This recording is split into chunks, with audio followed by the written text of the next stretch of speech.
Hola, muy buenas. Bienvenidos al Centro Familiar Cristiano de Tafalla. Y estamos siguiendo ya un estudio de leer a través del libro de Hechos. Y habíamos empezado con la pregunta sobre cómo los creyentes empezaban a vivir sus creencias después de la ascensión de Jesús. Porque claro, ya al comienzo de este libro vemos que Jesús ya se va. Pero promete que vendrá el Espíritu Santo, el Consolador, para ayudarles. Y vemos ya las obras y las cosas, las maneras que Dios obraba en ellos. Y las actitudes que ellos tenían. Y también las oportunidades de madurar y crecer y también de cambiar las actitudes. Y hoy vamos a seguir, estamos en el capítulo 11. Pero para recordar lo que había pasado es que Pedro tenía una visión y al final mientras él se fue con Cornelio, un gentil, y pasaba tiempo ahí, entonces enseñaba. Pero claro, para un judío ya eso era algo que iba en contra de la ley. Y para recordar el contexto al principio del capítulo 11, dice en el versículo 1, oyeron los apóstoles y los hermanos que estaban en Judea, que también los gentiles habían recibido la palabra de Dios. Y cuando Pedro subió a Jerusalén, ellos disputaban con él los que eran de la circuncisión, diciendo, ¿por qué has entrado en casa de hombres incircuncisos y has comido con ellos? Entonces ya están diciendo, mira, has roto la ley, ¿cómo puedes hacer algo así? Pero después, al final del capítulo, porque Pedro entonces ya explica todo lo que había pasado con su visión y cómo Dios obraba y cómo también Dios les dio a los gentiles el Espíritu Santo y la misma señal que ellos habían tenido. Y entonces ya dice en el versículo 17, si Dios pues les concedió también el mismo don que a nosotros, que hemos creído en el Señor Jesucristo, ¿quién era yo que pudiese estorbar a Dios? Entonces, oídas estas cosas, callaron. O sea, los que disputaban con Pedro, callaron y glorificaron a Dios, diciendo, de manera que también a los gentiles ha dado Dios arrepentimiento para vida. Entonces vemos cómo cambió la actitud de ellos. Entonces para nosotros es importante, vamos a ver algunos detalles de cómo nosotros debemos vivir nuestra fe hoy en día, según el ejemplo de este grupo de discípulos, de creyentes. Y entonces, y otra vez, entonces vamos a ver, bueno, en un lado vamos a ver los judíos que eran creyentes, en el otro lado los gentiles. Porque dice aquí, estamos en el capítulo 11, el versículo 19, ahora bien, los que habían sido esparcidos a causa de la persecución que hubo con motivo de Esteban, pues ya recordamos lo que vimos al principio de Hechos. Entonces ya como Dios incluso usó la persecución y el momento cuando ya Esteban fue apedreado, Dios usó eso ya para expandir el Evangelio. Entonces pasaron hasta Fenicia, Chipre, Antioquía, no hablando a nadie la palabra, sino solo a los judíos. Entonces es importante porque, claro, en Jerusalén, después de este encuentro de Pedro con Cornelio, y ya esta conversación entre Pedro y los apóstoles en Jerusalén, entonces ya ellos empiezan a cambiar la actitud. Aunque veremos más adelante que es una actitud que se queda en muchas personas. Que ya el Evangelio es para los judíos, que los judíos son los elegidos, que los gentiles no pueden venir a Dios. Pero bueno, nosotros hemos visto que no hay diferencia entre las personas. No hay diferencia entre tú y yo. Entonces, somos creación de Dios y Dios nos ama igual y Dios nos invita a entrar en su familia. Pero bueno, entonces hay un grupo que va y solo habla, solo comparte el evangelio con los judíos. Pero no todos, porque después el versículo 20, pero había entre ellos unos varones de Chipre y de Cirene, los cuales cuando entraron en Antioquía, hablaron también a los griegos, anunciando el evangelio del Señor Jesús. Y la mano del Señor estaba con ellos, y gran número creyó y se convirtió al Señor. Entonces había un grupo también que entraba y hablaba con los gentiles.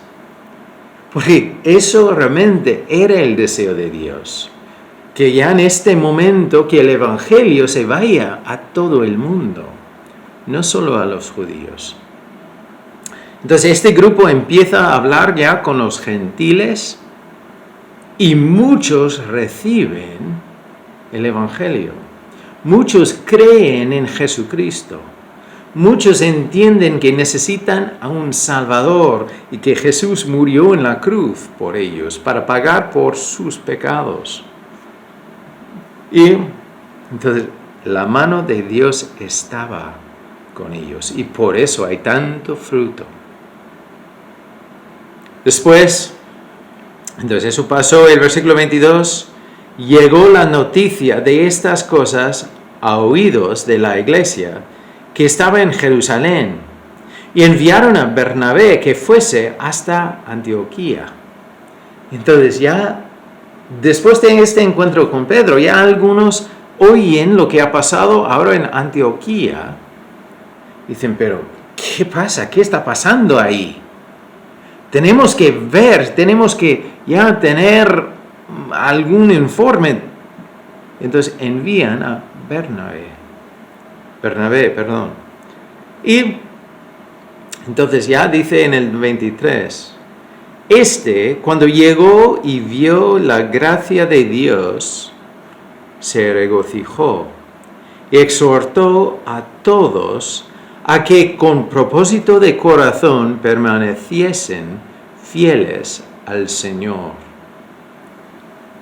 Entonces, paramos ahí un momento, porque vemos que primero Bernabé entonces entra y ve la gracia de Dios. La gracia es que Dios nos da lo que no merecemos. Ahí había una multitud que no mereció su amor y su perdón. Y no está allí ya criticando, juzgando, diciendo, Dios, ¿qué estás haciendo? Dice que Él se regocijó al ver la gracia de Dios. Es como dijo ya los apóstoles al final del capítulo, al final, el versículo 18, cuando dicen, glorifican a Dios y dicen, de manera que también a los gentiles ha dado Dios arrepentimiento para vida. O sea, ya están celebrando esa verdad. Y Bernabé ahora hace lo mismo.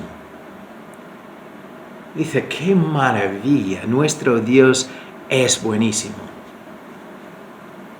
Y Bernabé es uno conocido por su corazón y su deseo de consolar, de ayudar, de apoyar. Entonces él exhortó a todos a que con propósito de corazón permaneciesen fieles al Señor. Eso es importante para nosotros. Porque si tú has entrado en la familia de Dios, tú has tenido un momento cuando has visto el amor de Dios, el sacrificio de Jesús por tus pecados, y ya justo después de recibir el perdón de Dios, ya es un momento de gozo. Es un momento cuando muchas veces nosotros llegamos a decir cosas como que Dios nunca te voy a dejar. Lo que tú quieras que yo haga, dímelo, yo lo haré. pero el reloj sigue. Y nosotros vamos estando más cómodos en nuestras vidas, buscando las cosas buenas de la vida. Y poco a poco ya vamos dando pasos para alejarnos de esa actitud. Pero aquí Bernabé dice, mira, debéis permanecer fieles al Señor y con propósito de corazón. Eso quiere decir ya con todo el corazón, decidiendo mantenerte fiel al Señor, plantado permanentemente para permanecer en Él. Entonces, aunque vendrán cosas difíciles, como veremos la semana que viene, aunque vendrán críticas, como de judíos que en teoría son hermanos ya, aunque vendrán burlas de los que tienes alrededor, entonces él exhortaba a la gente a que con propósito de corazón permaneciesen fieles al Señor. Porque él era varón bueno y lleno del Espíritu Santo y de fe. Entonces, él hacía lo que decía. Él deseaba también permanecer fiel al Señor. Y después dice, y una gran multitud fue agregada al Señor. En las dos ocasiones que hemos visto ahora, entonces vemos que la mano de Dios obraba. Pero es porque la gente ya obedecía a Dios. Primero, los que venían de Chipre y Cirene en el 20, pues ya llevaban el Evangelio a los gentiles. Y la mano de Dios obraba mucho, dice. Y después, en este caso, que Bernabé ya pensaba en los demás. Y ya les animaba.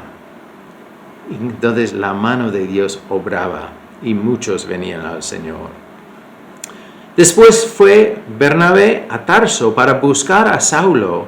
Y hallándole, le trajo a Antioquía, porque es importante recordar que ya ellos habían llevado a Saulo a Tarso, porque ya los judíos, los líderes judíos, ya buscaban a Saulo para matarlo, porque se había convertido. Pero Bernabé le trae y se congregaron ahí todo un año con la iglesia y enseñaron a mucha gente y a los discípulos. Se les llamó cristianos por primera vez en Antioquía. Esto es curioso porque realmente la gente que no eran creyentes llamaban a los creyentes cristianos, que es una palabra que dice como pequeños cristos o los de Cristo. Pero usaban ese título como para hacer burlas de ellos. Pero es curioso porque, claro, ellos, los creyentes, empiezan a decir, mira, aunque ellos lo usan así para criticarnos, nos gusta ese título. Entonces ya hoy en día usamos ese título porque muestra que nosotros queremos seguir y ser reflejo del Cristo. Pero fue usado por primera vez en esta iglesia, en Antioquía. Es importante ver que es una iglesia nueva, pero veremos cómo viven su fe y su confianza. Dice, en aquellos días unos profetas descendieron de Jerusalén a Antioquía, y levantándose uno de ellos llamado Agabo, daba a entender por el Espíritu que vendría una gran hambre en toda la tierra habitada, a la cual sucedió en tiempo de Claudio. aquí cuando hablaban de toda la tierra, en algunos contextos hacen referencia al Imperio Romano y en otros contextos hablan de Judea. Entonces ya porque era ya la tierra central. Pero entonces aquí este momento de gran hambre pasaba en Judea. Y hay unos momentos cuando sale, por ejemplo, también sale en Corintios, en la carta. Pero entonces este profeta entonces ya presenta la verdad que va a pasar un momento de gran hambre en Judea. Y entonces dice en el 29, entonces los discípulos, cada uno conforme a lo que tenía, determinaron enviar socorro a los hermanos que habitaban en Judea, lo cual en efecto hicieron enviándolo a los ancianos por mano de Bernabé y de Saulo. Entonces es importante ver el corazón de la gente en este entonces. Una iglesia nueva, una iglesia, un punto de misión, podemos decirlo en los términos de hoy, y de gentiles. Ellos responden a una necesidad de los judíos, de la iglesia madre, para decirlo así. Pero ellos lo hacen no por obligación. Y entonces el concepto era que cada uno decidió cuánto iba a dar. Otra vez, no era por obligación, era por amor, por reconocer que es el mismo cuerpo, que es mi hermano, mi hermana. Entonces, ahí hay una gran lección. Tantas veces nosotros nos dividimos. Tantas veces hay alguien o un grupo que me ha maltratado. Entonces yo hago una división. Pero esa persona es mi hermano o mi hermana si está en la familia de Dios. Y cuando tiene una necesidad, debo responder de alguna forma. No por obligación, pero porque veo sufrimiento y veo que Dios me ha dado alguna forma para responder.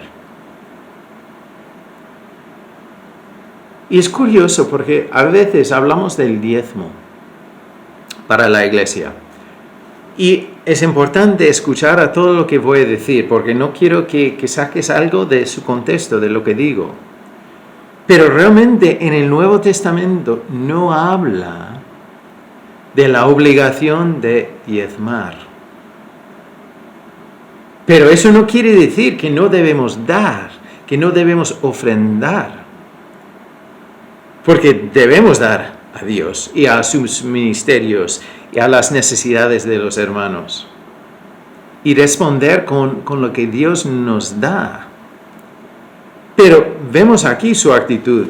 También en 2 de Corintios habla de este mismo momento de recoger dinero para esta crisis que está pasando en Judea.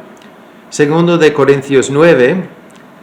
Y entonces voy a empezar en el versículo 5. Por tanto, tuve por necesario exhortar a los hermanos que fuesen primero a vosotros y preparasen primero vuestra generosidad antes prometida, para que esté lista como de generosidad y no como de exigencia nuestra.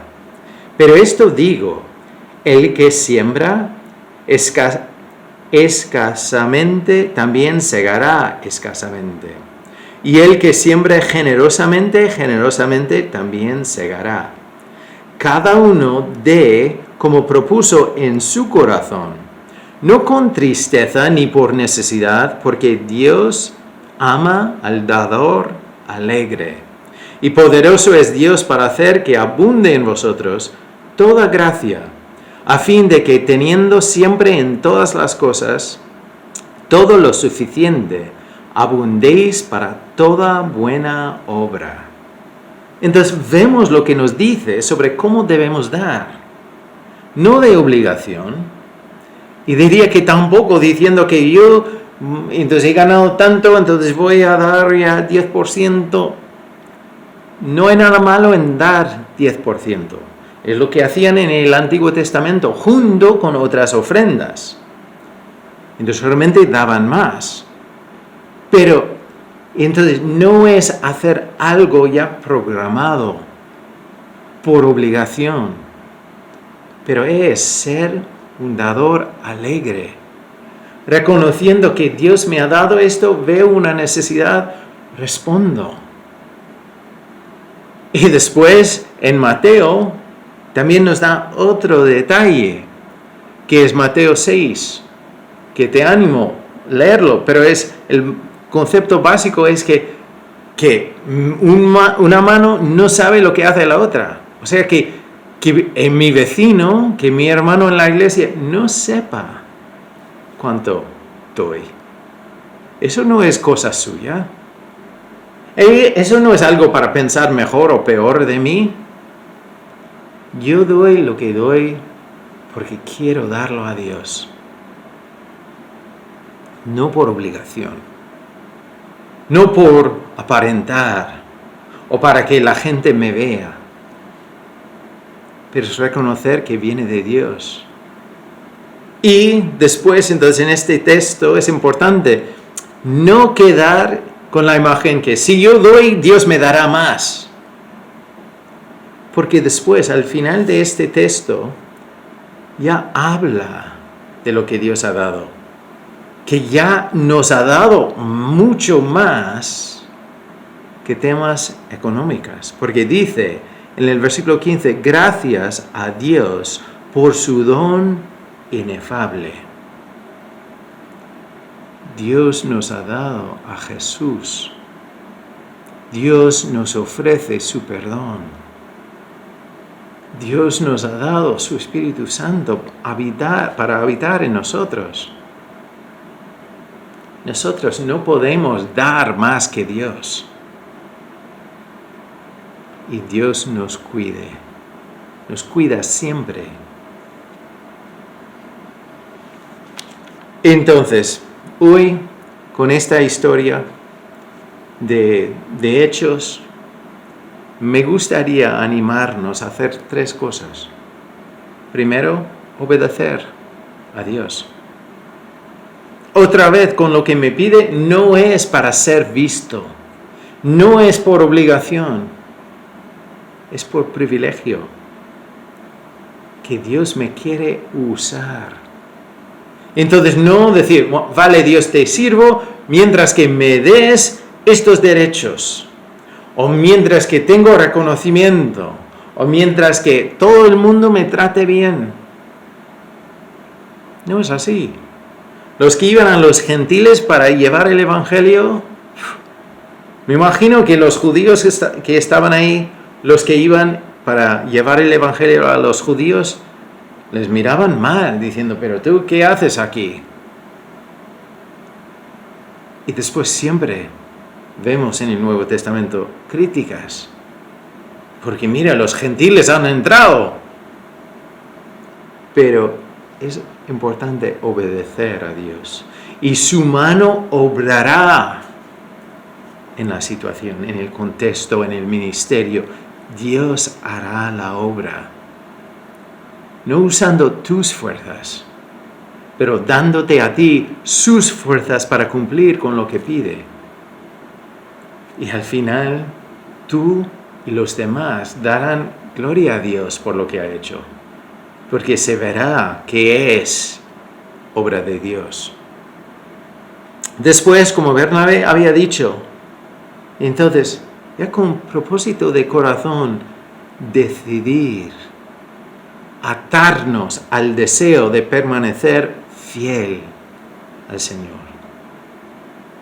Él merece todo de nosotros. Pero es una decisión todos los días. En el estudio bíblico que estamos haciendo en Peralta, entonces hemos visto ya el concepto de que nosotros debemos negarnos a nosotros mismos, tomar nuestra cruz y seguir a Jesús. Pero es algo de todos los días, no de una vez. Que no olvidemos nuestro primer amor, esa emoción, ese gozo tan grande que nos entra cuando vemos que Dios de la creación nos ama y nos invita a entrar en su familia, que nos ofrece ya esa oportunidad de ser lavados, limpiados de toda maldad y caminar con Dios. Y tercero, entonces, es dar a Dios con un corazón que quiere dar.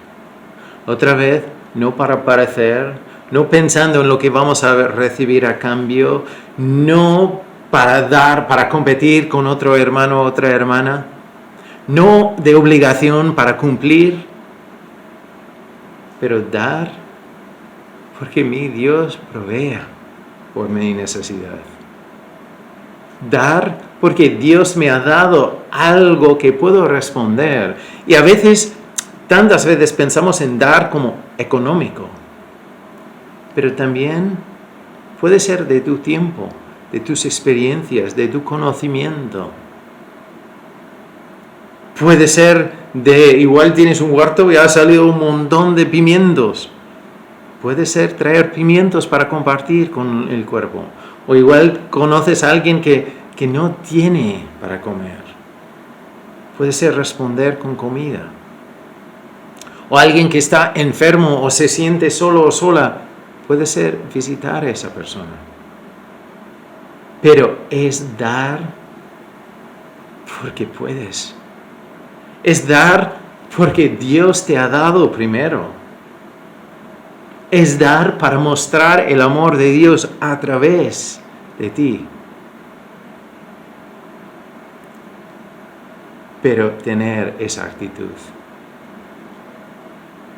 De tener gozo de poder participar en la forma que sea. No de obligación, pero por privilegio. Por gozo.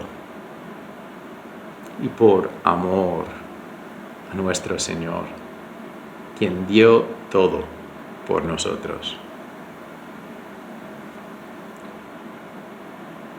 Entonces, yo te animo a reflexionar sobre este texto, reflexionar sobre las actitudes de la gente en este momento. Y vamos a ver que ahora otra vez vuelven más problemas, más persecuciones, más sufrimiento.